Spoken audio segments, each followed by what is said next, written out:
Welcome to Come Well to Amias as I am, as you are. Visit asyouare.com today and purchase your products, book our services and consultations, and enroll in the classes and courses. Visit asyouare.com today. Now, without further ado, let's begin today's show. Quick announcement. The first 10 students to enroll in the classes and courses on the website receive 3 free products for a total of $70 free. The first product is Crystal Clear. The second product is Urban Love. And the third product is Spiray. 3 free products upon enrollment. Also, each student receives 1 ring upon graduation. 1 ring upon graduation. Rings made of stone and crystal. Those receive a $40 discount if paid in advance. Full price if paid into payments. Come take your consciousness and your spirituality to the next level. Now let's begin today's show.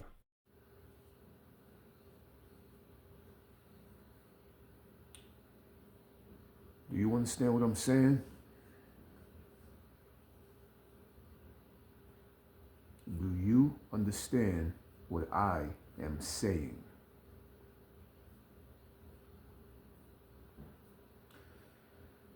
Am I as I am, most importantly though, as you are? One more time. Do you understand what it is that I'm saying?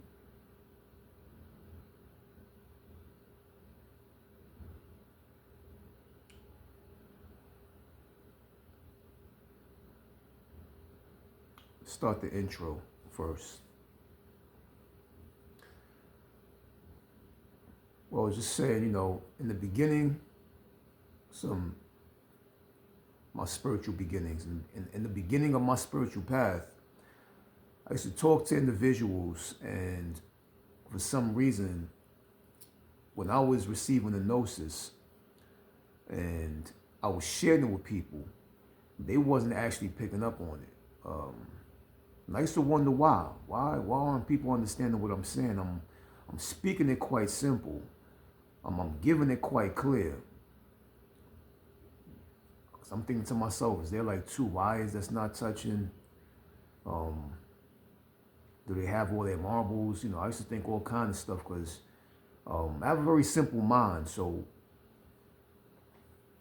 I receive a lot of complex, or maybe known as complex or complicated teachings, and I get it very simple. It's very simple for me to understand. It's like dropping a fish in a fishbowl. It just starts to swim. It doesn't learn how to swim. You just drop it in the fishbowl, and this fishbowl, the fish just starts to swim around this fishbowl. So that's how easy the Gnosis and knowledge came to me. So I knew it was for me to a certain degree. I knew this was me. Eventually, sooner or later in my life. So I used to kick this to people when I was getting more knowledge of self, and really into the books hard, really into the libraries real hard, going to lectures, attending classes amongst the elders, the masters, the monsters of occultism, metaphysics, spirituality, the mind, biology, so on and so forth. And as I'm receiving all of this light, as well as all of this dark, you can't have light without the dark, you can't have dark without the light. As I'm receiving all the shades of this Gnosis, it started radiating my aura to a certain degree where, since something in me was coming out, I felt like I just wanted to start telling people what I was experiencing internally, if I can try to articulate in some kind of wordplay. And I was kicking it quite simple because you come across a lot of different people and they get this gnosis, and they try to kick these big words to you and fancy words to you, and try to impress you with their wordplay and what they know and what you don't know. So little by little, I learned to master communication with people, but at the same time, I still was understanding, why aren't they getting what I'm saying? Why is it so hard? Why is it so difficult? Something that came to me like second nature. Why is it like that with most people I come across?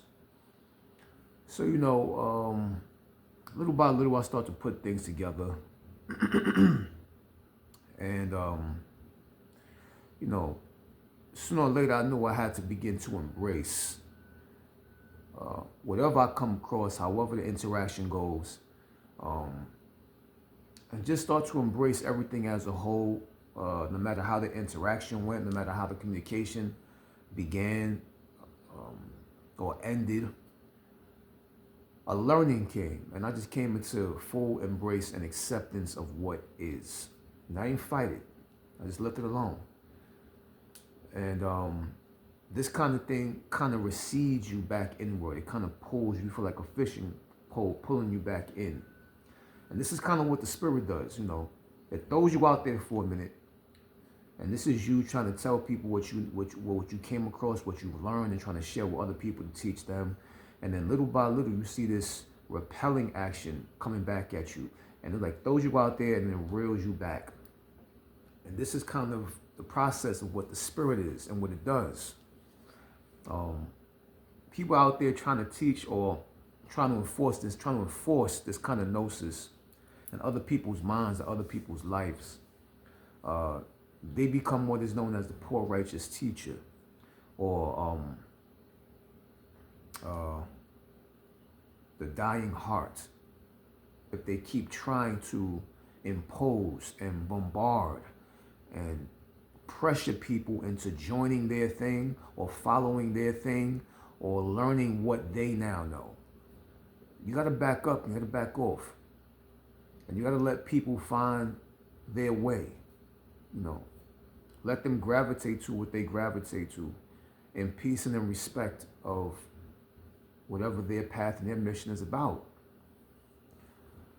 But, so through that interaction with people and communication, I kind of learn little things, and I kind of get it now. So I don't really expect people to understand me per se.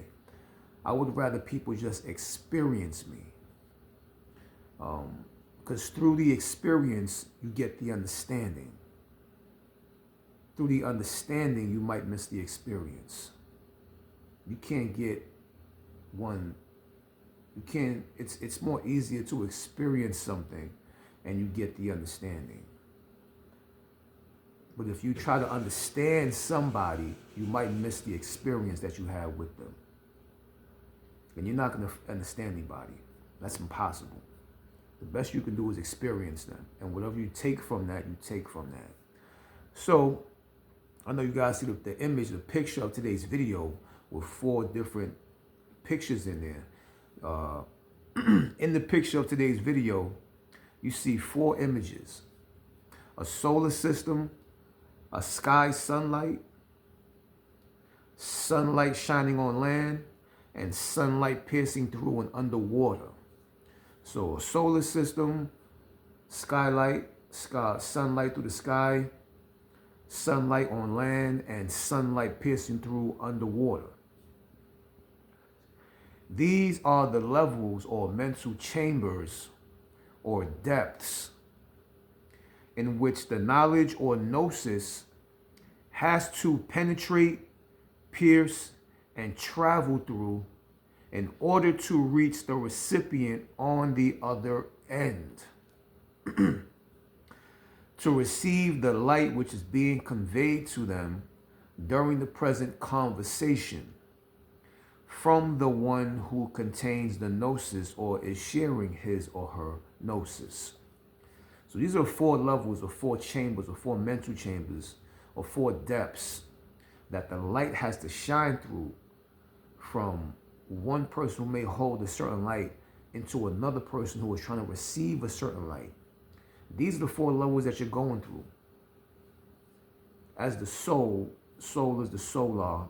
When you reach your soul and contact your soul with the gnosis, when you receive your gnosis, you contacted your soul. Your soul is the solar system. The solar system is based on the solar material, which is the sun. So you're trying to shine a light through these layers into someone else.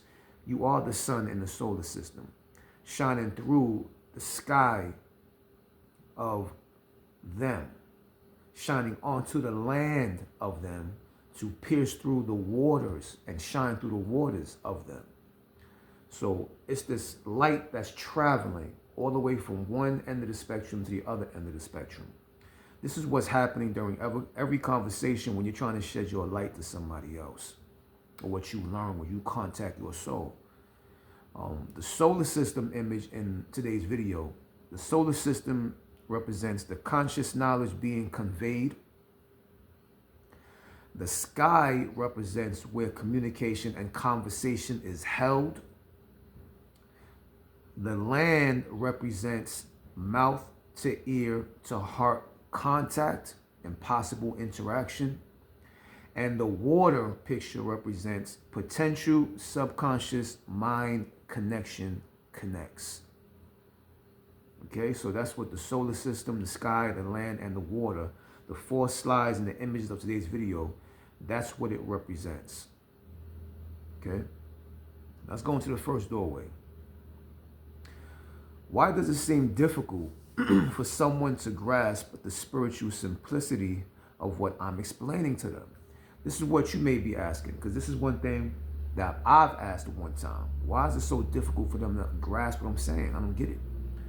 So you may be asking yourself sometimes, why does it seem difficult for someone to grasp the spiritual simplicity of what I'm explaining to them? And you have to understand the different defensive blocks of the human mind. Different defensive blocks of the human mind during a deep spiritual conversation. If I begin a conversation talking to you from my subconscious intelligence, trying to reach your subconscious intelligence and create a clear connection with it, I have to first successfully penetrate and or pierce through the 12 conscious veils of spiritual resistance. The 12 conscious veils of spiritual resistance. This is what I have to begin to penetrate through and pierce through. And if you are trying to teach somebody or remind somebody or share your light with somebody, you have to begin to pierce through these conscious veils, these 12 conscious veils of spiritual resistance that they may be holding, and they may not even be knowing they're holding, because this deals with the ego. All 12 conscious veils of spiritual resistance, keep this in mind, reside within the 3 lower chakras. All 12 reside within the lower 3. The first conscious veil is one's training, how they were raised. That's the first conscious veil you have to pierce through and penetrate. These are all veils that you have to begin piercing through and penetrating through in order to reach their subconscious intelligence when you are conveying your subconscious light, your solar light to them and through them. The first veil, conscious veil, is their training, meaning how they were raised. The second conscious veil is program or programming, how they were taught. So the first one is how they were raised, which is their training. The second one is how they were taught, which is their program or programming.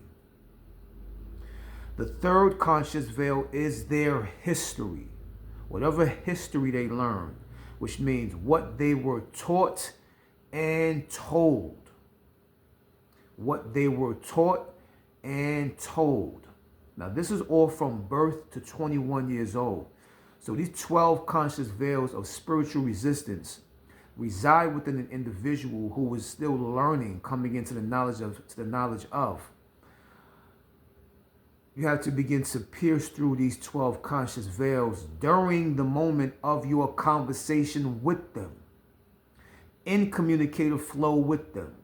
This is something that somebody who holds Gnosis, someone who has contacted their soul, has to keep in mind during the conversation, in the midst and moment of the communication that they're holding with the person that they want to teach or share something with. You have to keep this in mind. These are the things that I became conscious of throughout the years of my 17 years of having a knowledge of self and dealing with the Gnosis and what the soul told the spirit and what the spirit whispered in my ear. I had to understand these things little by little. The fourth conscious veil of spiritual resistance is intellect, meaning the knowledge of what they were taught, told, and the knowledge of what they somewhat believe. That's the fourth conscious veil you have to penetrate and pierce through. The fifth conscious veil is one's prejudice. Now, prejudice ain't got nothing to do with race. Prejudice just means prejudge. The fifth conscious veil is one's prejudice, meaning the lens of prejudging people, places, and things from the lens of their training and the scope of their knowledge. That's the fifth conscious veil. The sixth conscious veil is one's judgment. One's judgment. This is their defense mode. And this is their defense mode in defending their points. Okay, this is how someone may start to judge you because now they're in defense mode now. Now they're like, okay, well, you know, because the fourth one is intellect, dealing with the fifth one is prejudging and through the lens of their training and the scope of their knowledge. So they begin to prejudge you. They look at you to see how you are. They see how you approach them, the interaction. They begin to prejudge a little bit. They're like, okay, that's their prejudice you have to get past. One of the veils you have to get past, their prejudice, because they're gonna prejudge you according to how you step to them, how you approach them, how you acquaint with them. And they're like, okay, well, you know, they're gonna look at you, do a full scan. The sixth one is judgment. Because in the fifth one, they're trying to trade their knowledge with you based upon how they prejudge you, based upon how you approach them. The sixth one is judgment. When they're getting their knowledge across and it's not really getting through to you, being the one that contains the Gnosis, they begin to go into defense mode, which means they start to defend their points. They go into defense mode. The sixth conscious veil is a backup judgment, meaning they're double defense mode and they're in their emotional body, which is in attack mode now. Now they become emotional because their point is not getting across. So now they become like, you know, their emotional body or somatic nervous system, their soma body becomes, it turns on. Now they're in defense mode, but now they become emotional and now they're in attack mode. Attack mode means they'll say like, well, how would you know that? Who are you? What do you know? Where did you get that from? This is where you get the attack mode. They're in defense mode and attack mode at the same time. The eighth conscious veil is self-defense, which means that their attack mode is now simultaneously in block mode. So they're attacking, but they're blocking. They're attacking, but they're blocking. Attacking, blocking, attacking, blocking. So now they feel a threat, not them or their body or their physical body, but their knowledge feels like it's being threatened.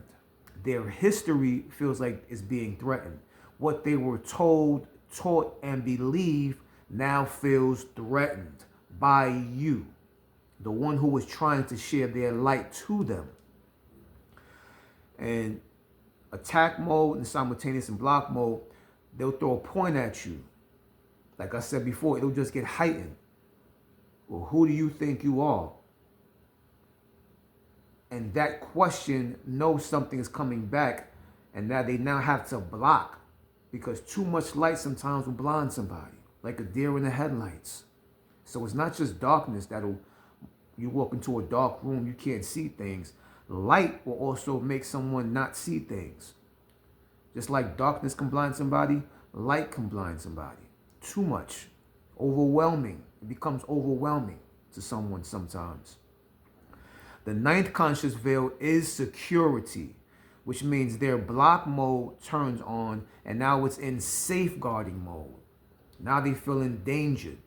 Their knowledge, their training, their belief, what they were told, what they were taught, all the way from birth to 21, even if you're talking to a 30-year-old or a 35-year-old or a 26-year-old or a 25-year-old or a 28-year-old or a 40-year-old or a 50-year-old or a 60-year-old, it doesn't matter. This is always governed between birth and 21, the three lower chakras that you are engaging with and communicating with, trying to pierce through and penetrate in order to share your light and convey your light through and into. This is going on in that moment. So now their block mode turns to safeguarding mode. So they go from blocking to attacking to blocking to now safeguarding. Now they begin to feel threatened. This doesn't happen in every person, but this is something for the people who are teaching Gnosis and sharing their light upon people has to keep in mind and heart. Keep on. The 10th conscious veil is guarding. They begin guarding. Their guard mode, they're in guard mode now, and in guard mode, they're keeping trespassers at bay. So in guard mode, keeping trespassers at bay. So now they're not only guarding, they go from blocking, attacking, blocking to guarding, guarding to keeping trespassers at bay. Now they're keeping you at bay. This is the language that you would get when say, well, I don't know what you're talking about. Well, it's okay, can you back up, please? Or can you stay over there, whatever? Or I'm gonna go over here. All right, thank you, I appreciate it, and walk away. They're trying to keep the trespasser at bay. This is safeguarding because they feel threatened. Not them, the person, but their knowledge, what they were taught, what they were told, what they believe. These things go into defense mode, blocking mode, guard mode, keeping trespasser at bay mode. The 11th conscious veil is protection. Protection, which means now the trespassers are at bay and they're keeping the trespassers at bay with armed forces. They keep the trespassers at bay with armed forces. Armed forces. Now they're feeling really threatened, which means you hear something like, I'm not with that. I'm not with that. I'm sorry, I can't help. I don't know what you're talking about. I'm not with that. I'm not there now. When you see the hand open up, the palm open up, and it begins to protrude towards you, that's when you stop. That's when you stop. Now, I know this from personal experience because me living a different avatar one time, when somebody tried to approach me with the knowledge, knowledgeable brother, knowledgeable sister, whoever it was, and I'd be like, nah, I'm not with that right now. Your brother, let me tell you something. Yo, God, I don't know about all that God stuff and brother and listen, family, go over there for now, please, because I'm doing something else. Kick that to somebody else. I'm not with that. I don't know what you're talking about. So this is that. I know this not from analyzing people, but from me being the person who I began analyzing on my spiritual path. This is how I understand, because I was this person. I know the defensive blocks I put up in front of somebody to keep them away from me. Mentally, doing my own self-analysis, for my own self-awareness and self-realization. And the last conscious veil is shielding, meaning the armed forces behind protective barriers. So now they're keeping you at bay with armed forces. Now the armed forces are behind protective barriers. They're behind protective barriers now. Armed forces are behind protective barriers. And these protective barriers are either one's ignorance, one's intellect, them feeling inferior, or them just being plain stubborn. You got to keep these things in mind when you're sharing your light with somebody or become the poor righteous teacher. or the disheartened one. The very foundation of these 12 veils or 12 walls are ego-related, as I mentioned before, and located within the 3 lower chakras from birth to 21 years of age, which I mentioned before.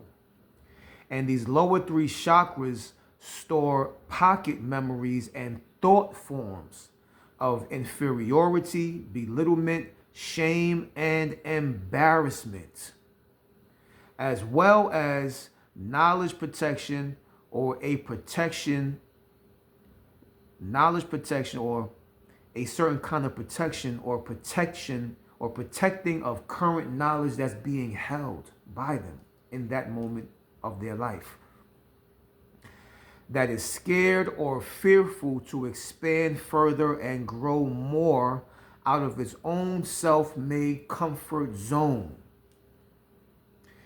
In order to enhance your spiritual qualities and make contact with your soul and imbue your soul, you have to first begin feeling and identifying a comfort zone within an uncomfortable zone.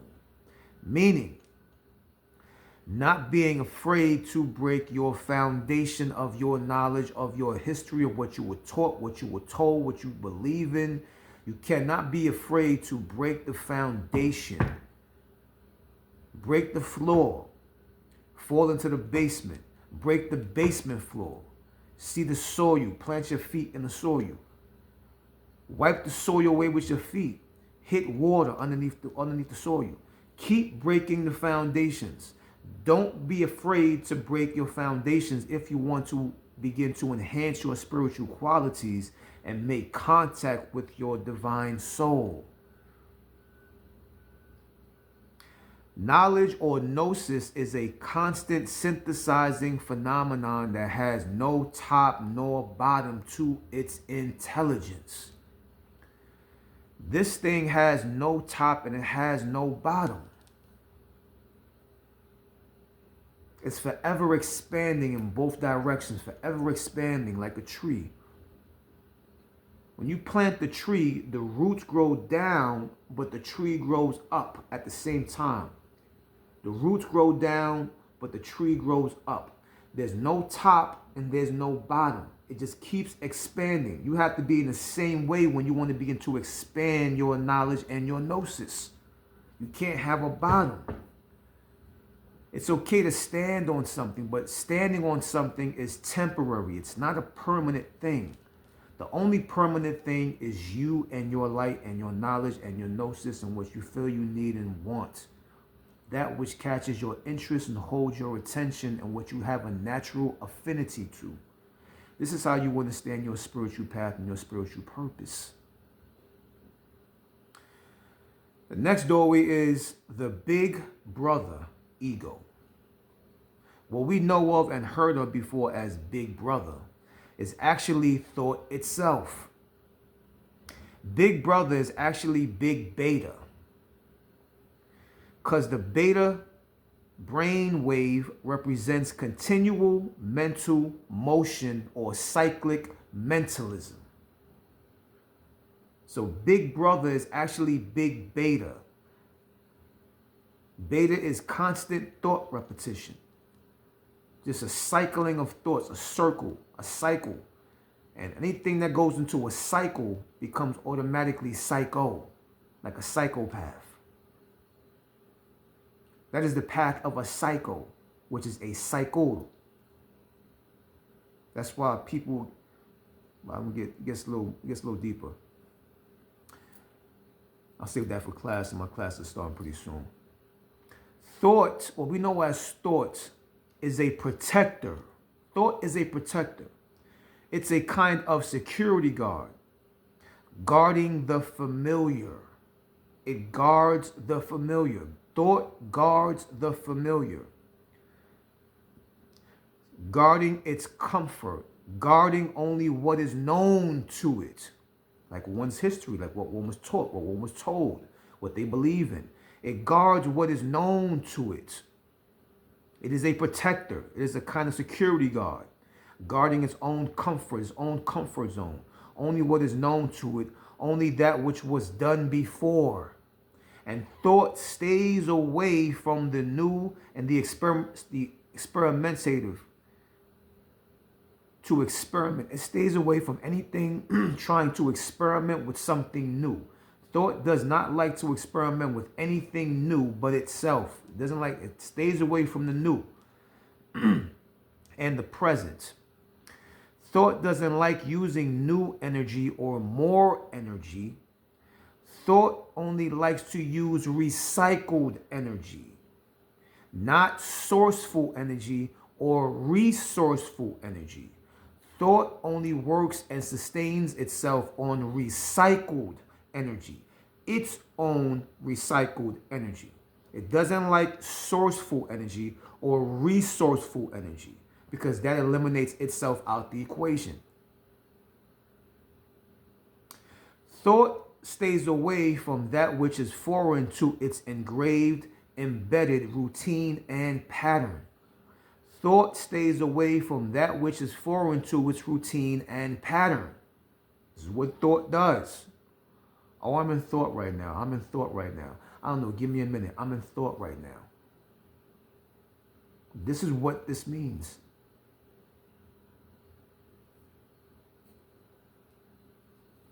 You're in a recycled energy moment. That's what it means. Thought only likes familiar pattern and routine.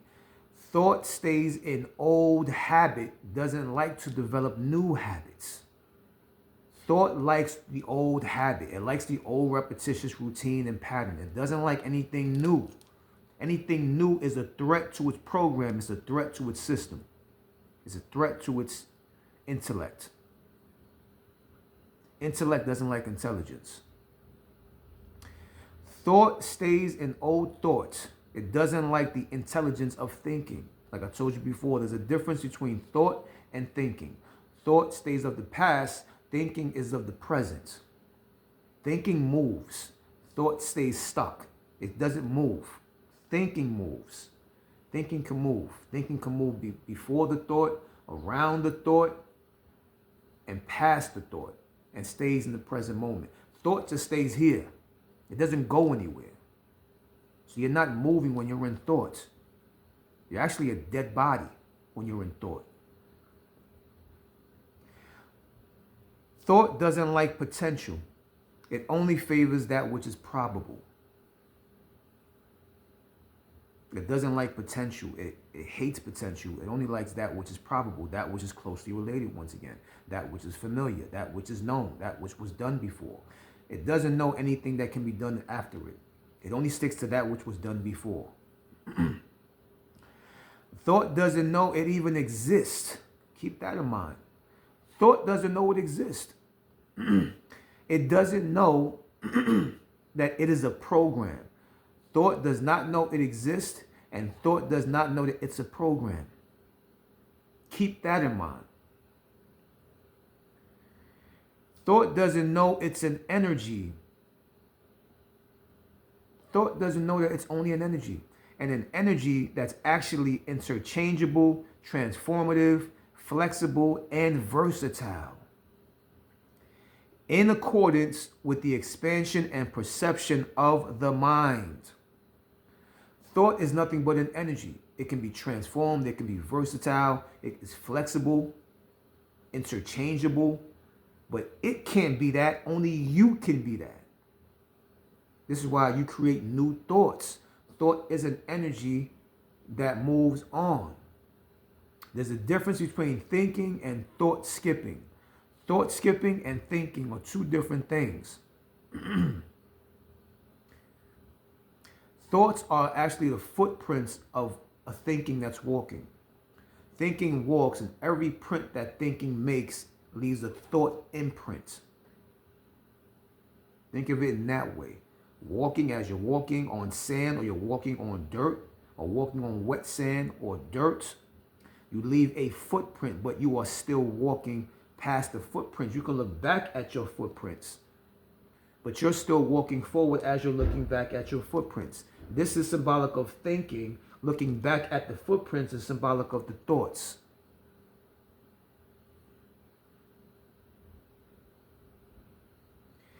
Thought tries to live, hide, and reside within your focus and your moments. Why? Because your focus and your moments are involuntary functions.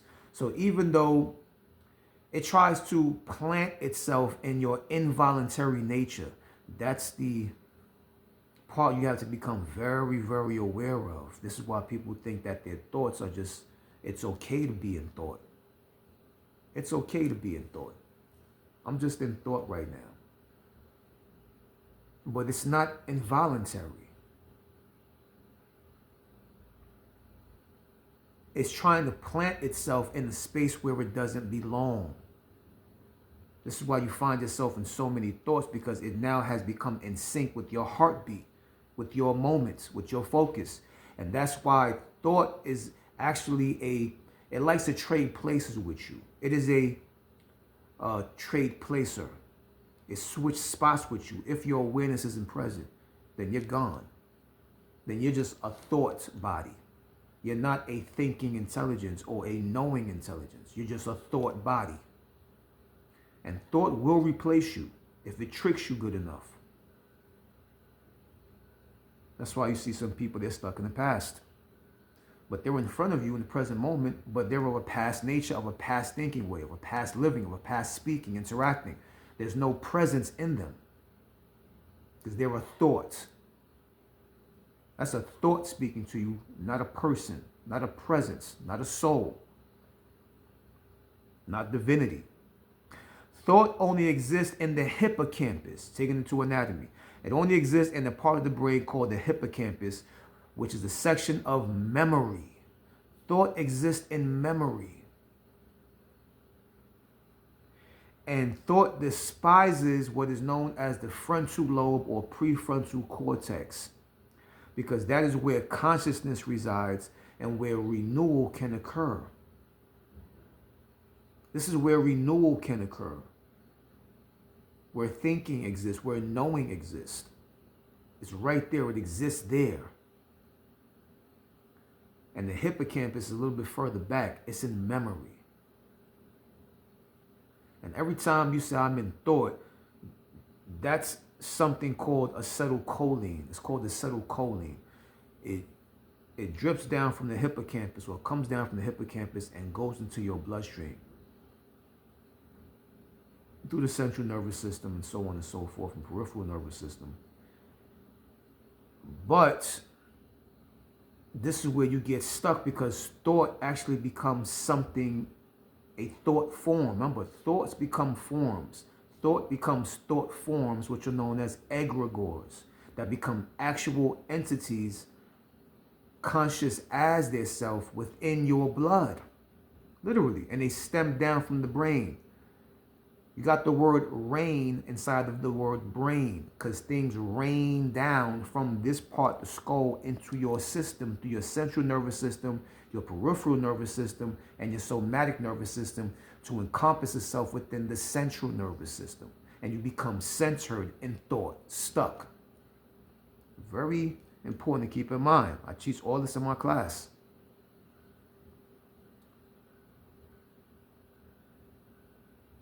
There's going to be a continuation. I'm going to do a continuation of this. I have to go take care of a few things at the moment, but I will get back to you, and we will continue this. There will be a part 2. I'm going to put it out very soon, probably tomorrow or tonight. But take this at the moment, and I'm going to get back to y'all, and as we continue. Amias, as I am, as you are. I'll see my attainees and my students in class.